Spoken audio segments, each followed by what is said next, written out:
Bueno, vamos a dar inicio a la catequesis de hoy. Vamos a hacer un momento de oración, a darle gracias al Señor por este día que nos regala y lo que vamos a aprender en esta jornada. En el nombre del Padre, y del Hijo, y del Espíritu Santo. Amén. Señor Dios Todopoderoso y Eterno, que por medio de tu Hijo Jesucristo has querido dar a los hombres el sacramento de la reconciliación y del perdón.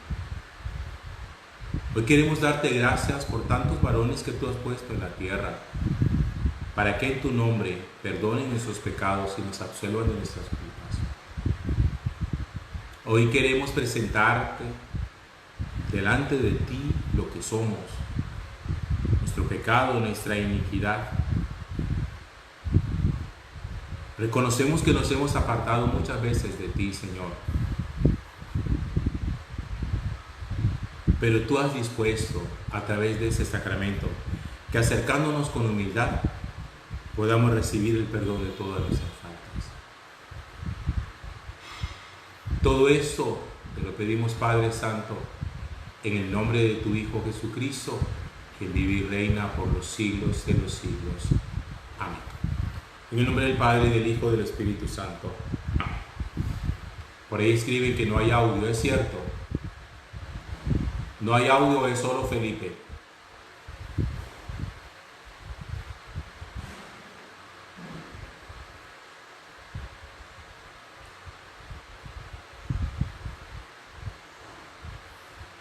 ¿No hay audio o es solo Felipe el que no está escuchando?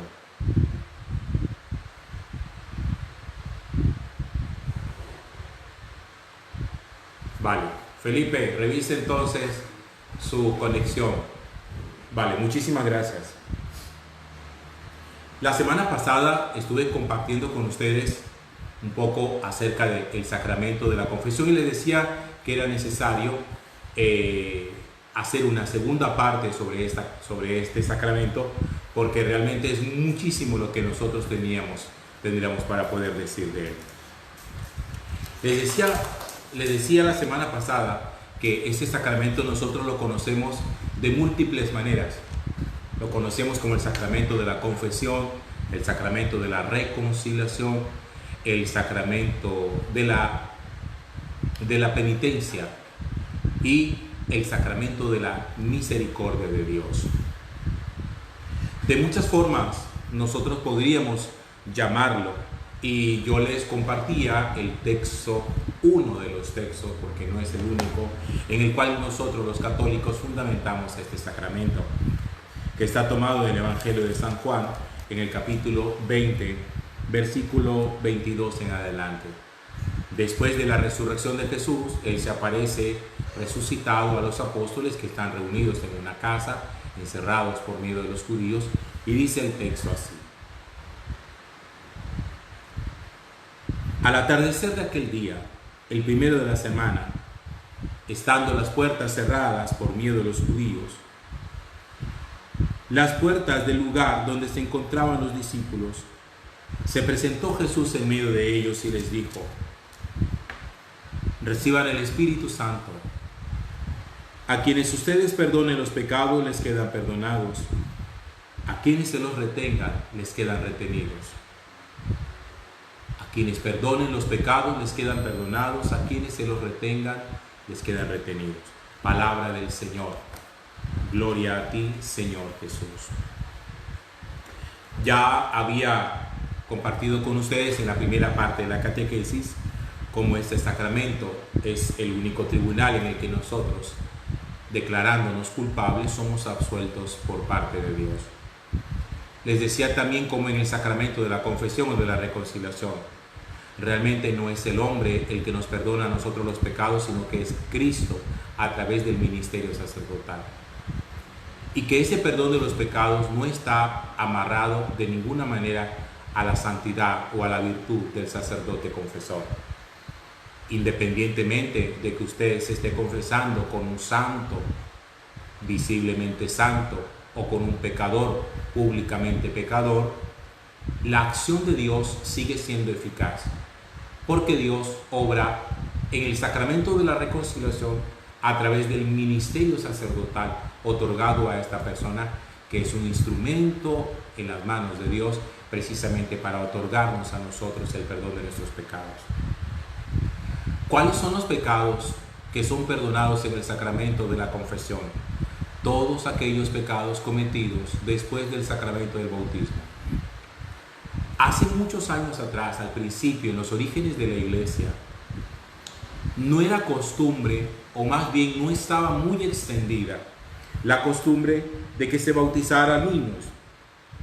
Los adultos más bien esperaban llegar a cierta edad en la que ellos pudieran recibir el sacramento del bautismo, porque nosotros, por la enseñanza de la iglesia, también sabemos que el bautismo perdona todos los pecados. Mucha gente entonces prefería esperar a llegar a la edad adulta, bautizarse siendo adulto y de esta manera poder recibir el perdón de todos los pecados que hubieran cometido durante toda su vida. Como la iglesia ha ido generalizando un poco, ha hecho una costumbre, el bautismo también de los infantes, pues entonces Cristo el Señor ha instituido, ha establecido ese sacramento de la reconciliación, el sacramento de la misericordia, precisamente para todos los pecados cometidos después que nosotros hemos sido bautizados. ¿Por qué es tan importante recurrir nosotros al sacramento de la confesión? Primero porque en el sacramento de la confesión, allí somos absueltos. Absueltos, óigase bien, lo repito una vez más, porque creo que siempre es necesario hacer énfasis sobre ese punto. Absueltos no por el hombre, no por la persona, absueltos por Cristo a través del ministerio sacerdotal otorgado a este varón, delante del cual usted va para confesar de viva voz las faltas cometidas contra el amor a Dios. Por eso los sacerdotes en la fórmula absolutoria siempre decimos: yo te absuelvo de todos tus pecados en el nombre del Padre y del Hijo y del Espíritu Santo. Somos absueltos en nombre de la Trinidad, porque el único que tiene poder para perdonar pecados es Dios. Y eso está más que claro, lo decían los judíos, es doctrina bíblica, es doctrina católica. En la iglesia el único que perdona pecados es Dios. Pero Dios ha instituido hombres para que en su nombre continúen extendiendo la obra de la evangelización y la obra de la salvación que él había traído. Una de las cosas que a mí me llama muchísimo la atención es la manera como Dios ha aprendido a confiar y a creer en nosotros. Permitir que unos hombres puedan recibir la potestad, el ministerio sublime, porque tenemos que reconocer que es un ministerio sublime, capaz de atar o de desatar, como lo dice el Evangelio. Lo que ates en la tierra quedará atado en el cielo, lo que desates en la tierra quedará desatado en el cielo. Potestad para perdonar, para absolver. A quienes ustedes les perdonen los pecados, les quedan perdonados. A quienes ustedes les retengan los pecados, les quedan retenidos. Ese sacramento nos ayuda a nosotros, es un medio para alcanzar la perfección. ¿Usted quiere caminar en santidad? Yo creo que esa pregunta siempre es interesante que nosotros nos la hagamos. ¿Creemos realmente que la santidad es posible? ¿Estamos plenamente convencidos de que el Señor nos ha llamado a ser santos como Él es santo? Si decimos que somos criaturas de Dios, si decimos que somos imagen y semejanza de Dios, pues no podríamos estar por debajo de la altura de la santidad a la cual Dios aspira que nosotros también lleguemos, porque Dios nos ha creado a usted y a mí para ser santos e irreprochables ante Él por el amor. Y un medio que Dios ha establecido para alcanzar esa perfección, esa santidad, es el sacramento de la confesión. Cada vez que usted se confiesa adecuadamente, íntegramente, perfectamente, está dando pasos en el Señor para la perfección de la vida cristiana. Pero también el sacramento de la confesión es un medio de lucha contra Satanás, contra el espíritu del mal.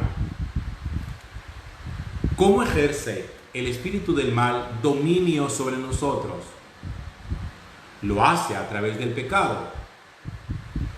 ¿Cómo nos adhiere el espíritu del mal a él? A través del pecado. ¿Cómo nos seduce el espíritu del mal para que nosotros desobedezcamos a Dios?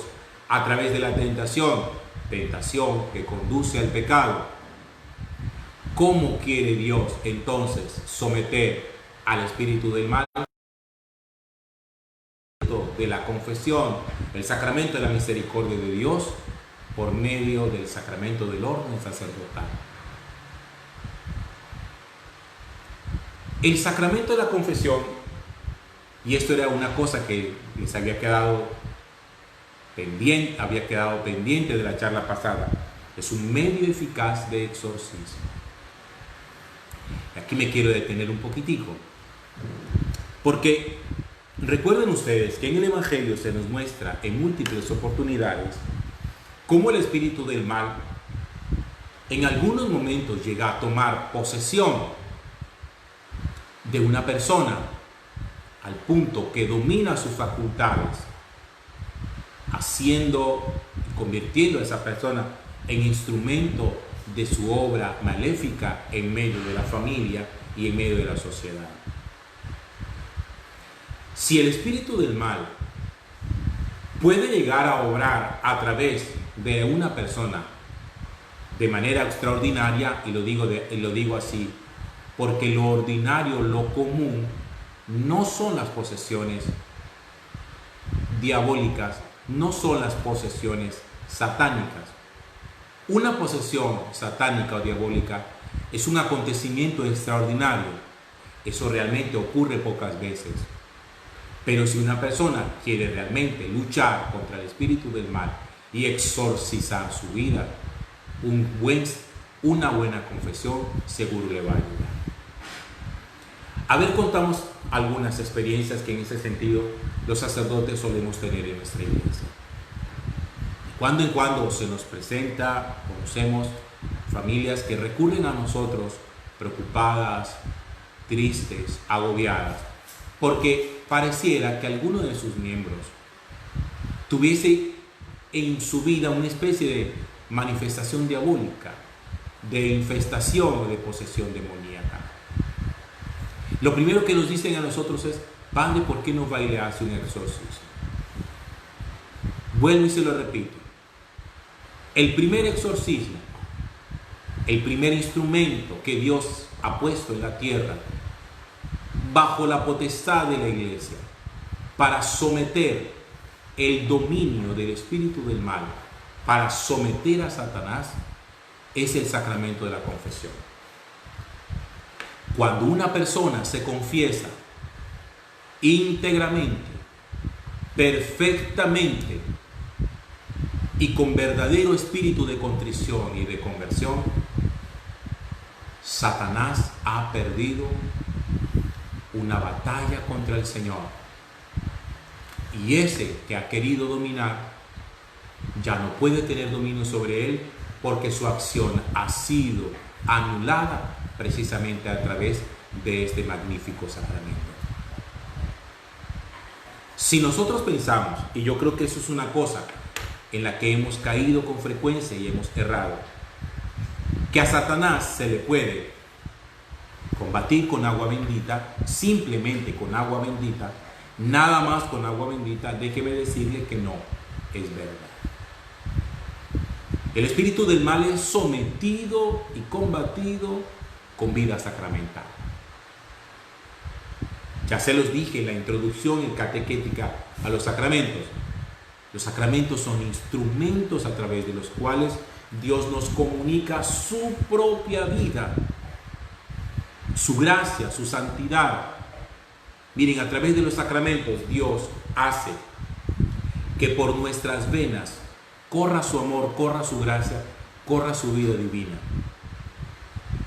Así como por nuestras venas corre los genes de nuestros padres, con los sacramentos corre por todo nuestro sistema óseo, muscular, nervioso, celular, la gracia de Dios, la vida de Dios.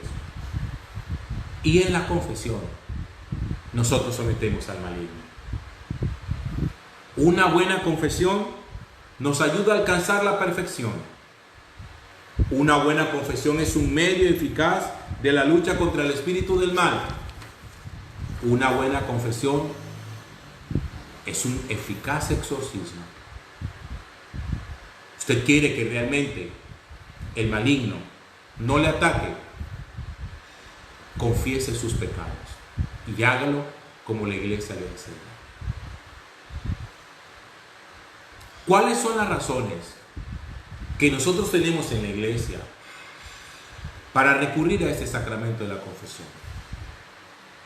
Principalmente son tres. La primera razón, porque con ella se alimenta nuestra fe. ¿Por qué se alimenta nuestra fe? Porque para recurrir al sacramento de la confesión, de la penitencia, es necesario que usted crea en lo que allí está pasando. Es que el sacramento de la confesión no es una terapia psicológica. No es simplemente un espacio en el que uno emocionalmente se descarga.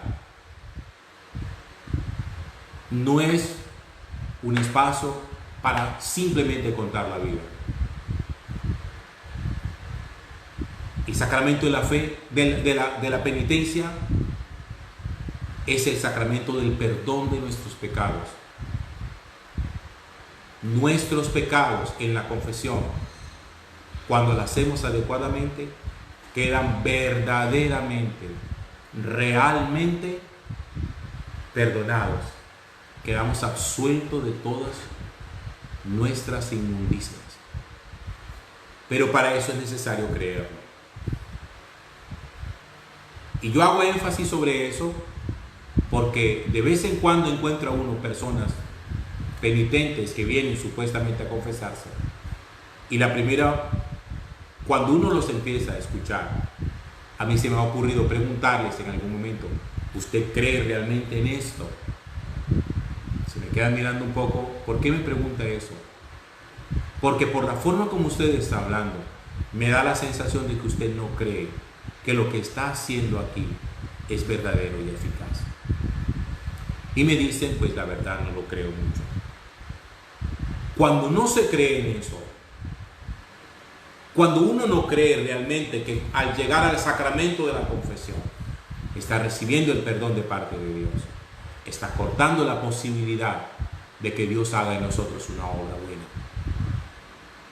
Por eso, vuelvo y le repito, cada vez que usted recurre al sacramento de la confesión, aumenta la fe, porque es necesario que usted llegue como creyente, y no simplemente como alguien que viene a descargarse emocionalmente por las dificultades que está atravesando. Segunda razón, se maximiza la confianza en Dios. Dejamos de tener tanta confianza en nosotros mismos, en el sentido de que nos proclamamos autorredentores. Hay gente que cree que se redime a sí misma. Hay gente que cree que se rescata a sí misma y deja de confiar en el Señor. A mí me gusta siempre poner este ejemplo.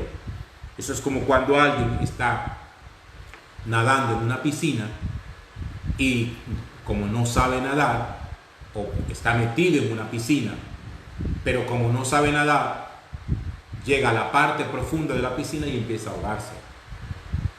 ¿Qué se necesita para que esa persona que empieza a ahogarse pueda ser rescatada? Que haya alguien de fuera que le pueda tender la mano y lo pueda sacar. Nadie que se está ahogando en una piscina puede sacarse a sí mismo tirándose del cabello. Nadie se salva a sí mismo. Nadie se autorredime. No somos autorredentores. Necesitamos recurrir a alguien para que sea el que tenga por nosotros misericordia.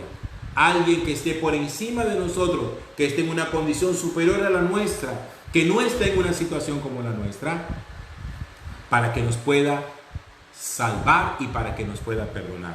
Por lo tanto, en el sacramento de la confesión se maximiza la confianza en Dios.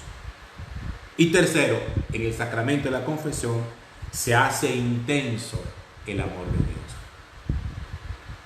Si hay un sacramento en el cual se experimente realmente no solo la descarga emocional, sino el amor y la misericordia de sentirse amado, abrazado y aceptado por Dios, es justamente el sacramento de la penitencia. Por eso me gusta llamarlo el sacramento de la misericordia. El sacramento de la confesión es, oigan bien lo que les voy a decir, es superior a la dirección espiritual. ¿Por qué? En la dirección espiritual, ¿qué buscamos nosotros? Buscamos guía, buscamos luz, buscamos a alguien que nos ilumine el camino y que en un momento determinado nos permita a nosotros discernir qué es lo mejor para nuestra vida. En el sacramento de la confesión, que no es una dirección espiritual, se lo repito por enésima vez, nosotros somos perdonados de nuestros pecados. A la dirección espiritual, ¿con qué llegamos? Con problemas que exponemos en búsqueda de una solución. A la confesión, ¿con qué llegamos? No llegamos con problemas, llegamos con pecados. Por eso, si alguien va a confesarse y empieza a decir, Padre, que es que yo tengo muchos problemas en mi casa, ya dejó de ser, y hay que hacer claridad en ese sentido, dejó de ser una confesión para convertirse en una dirección espiritual. Porque uno en una confesión no empieza diciendo, Padre, es que yo tengo muchos problemas en mi casa. Uno en una confesión empieza diciendo, yo reconozco delante de Dios que soy un pecador. Yo reconozco que he faltado al amor a Dios. Yo reconozco que no he hecho las cosas correctamente. Y yo le pido perdón a Dios por esto, por eso, por eso, por esto otro. En la dirección espiritual uno no llega pidiendo perdón por nada. En la dirección espiritual uno se acerca al director, al guía y le dice, Padre, tengo problemas en casa, tengo problemas con mi mujer, tengo problemas con mis hijos, tengo problemas en mi trabajo, tengo problemas conmigo mismo, no sé qué hacer en él, no sé qué hacer con esta situación. ¿Sí ven la diferencia? Por eso cuando usted busca un sacerdote, usted tiene que tener claro qué quiere de él. Porque suele ocurrir, Padre, me quiero confesar. Vamos a empezar entonces. Hace uno una invocación en el nombre del Padre y del Hijo y del Espíritu Santo. Padre, que es que mire que es que yo tengo muchos problemas en mi trabajo porque mi jefe esto, mi jefe por aquí, por allá. Espérese un momentico. ¿Qué quiere usted? ¿Dirección espiritual o viene a pedir perdón? Es que en la confesión llegamos con pecados puntuales, tan puntuales que ni siquiera es necesario contar todas las circunstancias en las que se dieron. Tan puntuales como que he fornicado, he cometido adulterio, quité la vida a alguien, participé de un aborto, me practiqué un aborto, calumnié a una persona, me quedé con algo que no es mío, robé, y llamar a las cosas con su nombre. No empezar a disfrazar, como tratando de minimizar la fuerza del mal. Hermano, no minimice cambiando los términos al pecado. El pecado es pecado y uno no puede simplemente disfrazar el asunto diciendo, no padre, que es que yo soy casado pero yo cometí un desliz. No, las cosas no se plantean de esa forma. Desliz, no, padre, vea, yo cometí adulterio. Así, claro. No, padre, que es que mire, yo trabajo en una empresa privada, yo trabajo con el gobierno, y lo que pasa es que yo tuve una apropiación inadecuada de unos recursos. Llámelo por su nombre, padre, yo he robado, yo he defraudado, yo me he quedado, yo he cometido fraude, yo he sido corrupto. Las cosas hay que decirlas claramente, preséntelas delante de Dios tal y como son, sin ocultarlas. La confesión es eso, presentar realmente nuestra vida tal y como es. Entonces, cuando usted quiere una dirección espiritual, sea claro y dígale al sacerdote, a su párroco o al amigo una orientación sobre X o sobre Y asunto, una orientación, y el sacerdote sabrá que lo que usted viene a buscar es un consejo. Pero cuando usted lo que quiere es una confesión, empiece con claridad. Padre, yo hace tanto tiempo no me confieso, reconozco que he vivido lejos de Dios, reconozco que he pecado y he venido a pedir a Dios perdón por mis pecados, y mis pecados son esto y esto. Y esa confesión tiene que hacerse íntegramente y perfectamente. ¿Qué es íntegramente? Vean, hermanos, que ustedes por vergüenza no pueden ocultar intencionalmente, conscientemente, pecados cometidos y recordados. Porque si usted no confiesa íntegramente sus pecados, añade otro pecado a los que ya tiene, porque hace una confesión sacrílega. Cuando uno ha tenido 10, 15, 20 años, 30 años sin confesarse, a mí me cuestiona mucho cuando alguien me dice que yo tengo 40 años que no me confieso, empieza a confesarse y pareciera que yo estuviera confesando a un niño de 8 o de 9 años de edad. Dice, ¿cómo es posible que con 40 años venga a confesarse como si fuera un niño de 7, 8, 9 años? De cosas de esas pequeñas que los niños suelen cometer en la relación con sus padres. Y no confiesan realmente el grueso de los pecados mortales que pueden llegar a tener en su vida. ¿Por qué? Porque les da vergüenza. Uno no puede llegar con vergüenza delante del penitente. O bueno, listo, que entonces parte de la penitencia sea el hecho de que usted tenga con vergüenza que reconocer delante de otro hombre cuáles han sido las faltas cometidas de parte suya contra el amor a Dios. Confesar íntegramente quiere decir que yo debía haber hecho con anticipación un examen de conciencia que me permita a mí tener claridad desde la última confesión cuáles han sido los pecados que yo he cometido contra los mandamientos, contra las bienaventuranzas, contra el amor a Dios. Y que si usted recuerda alguno, pero no lo confiesa, porque le da temor, porque se avergüenza, hermano, los pecados que cometió no quedan perdonados, añadió otro pecado que se llama un sacrilegio. Ha hecho una confesión sacrílega e inválida.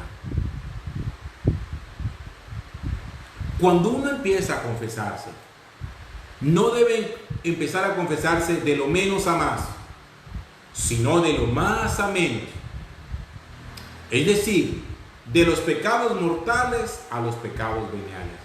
Arrancar con el grueso, con lo pesado, con aquello que más nos avergüenza a nosotros. Aquello que uno dice, esto es lo más grave. No empezar con las cosas leves, a veces insignificantes, o de esas cosas cotidianas que pasan en nuestra vida, que me enojé, que me impacienté, que dije una mentira en materia leve, que me excusé delante del jefe sin ser verdad lo que le estaba diciendo, y de pronto las otras cosas importantes de la confesión no las tocamos porque estamos como que posponiendo a ver en qué momento soltamos eso. El sacramento requiere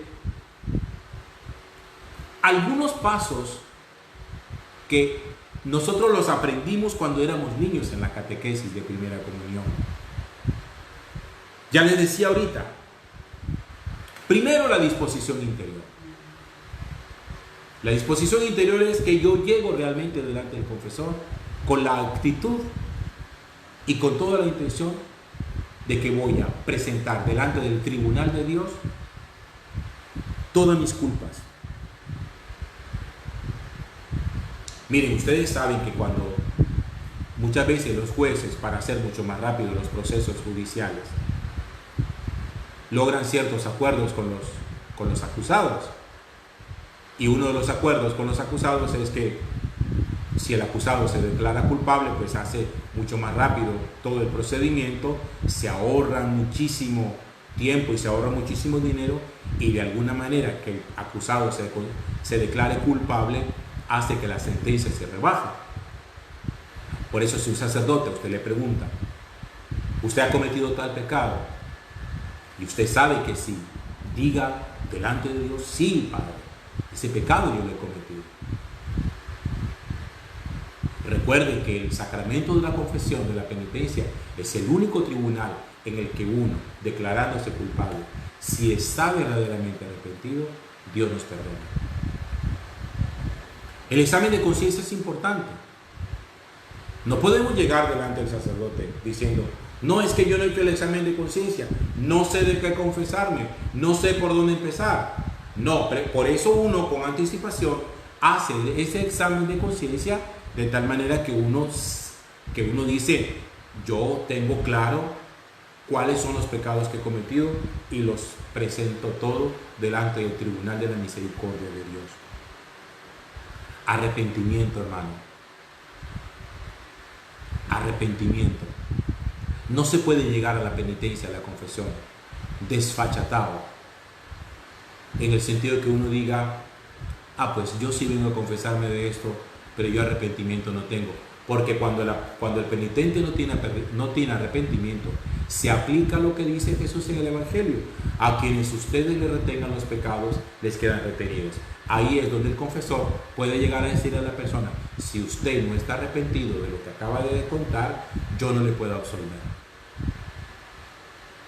Padre, pero ¿por qué no me va a absolver? ¿Por qué me está negando la absolución? Yo no se la estoy negando, se la está negando usted mismo, porque no tiene la disposición interior, no tiene el arrepentimiento que se requiere para el perdón de los pecados, que es una condición exigida por Dios para que nuestros pecados sean realmente perdonados.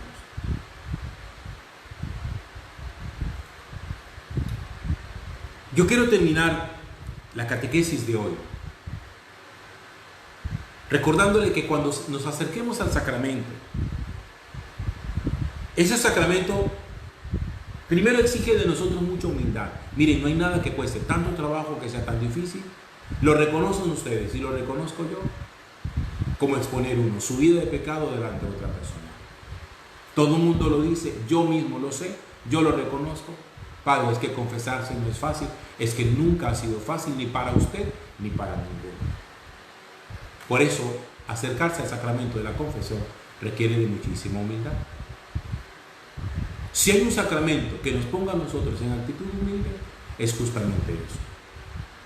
Segundo, la confesión debe hacerse de manera íntegra, ya se los dije, todos los pecados deben ser confesados con claridad, sin disfrazarlos, y debe haber una manifestación de dolor interno en donde uno diga, yo reconozco delante del Señor que he pecado contra su amor y eso me duele profundamente. Tan me duele profundamente que todo aquello lo que yo pueda reparar lo voy a reparar y propongo firmemente no volver a pecar. Gracias por permitirme entrar hoy otra vez a sus casas. Mañana, con la gracia de Dios, estaremos compartiendo el sacramento de la confirmación. Bendita sea tu pureza y eternamente lo sea, pues todo un Dios se recrea en tan graciosa belleza. A ti, celestial princesa, Virgen Sagrada María, yo te ofrezco en esta noche alma, vida y corazón. Mírame con compasión, no me dejes, Madre mía. Que el Señor Todopoderoso nos guarde y nos bendiga, En el nombre del Padre, y del Hijo, y del Espíritu Santo. Amén. Una feliz noche para todos. Mañana nos volveremos a conectar temprano a las 7 para la celebración de la Eucaristía. Dios les bendiga. Feliz descanso.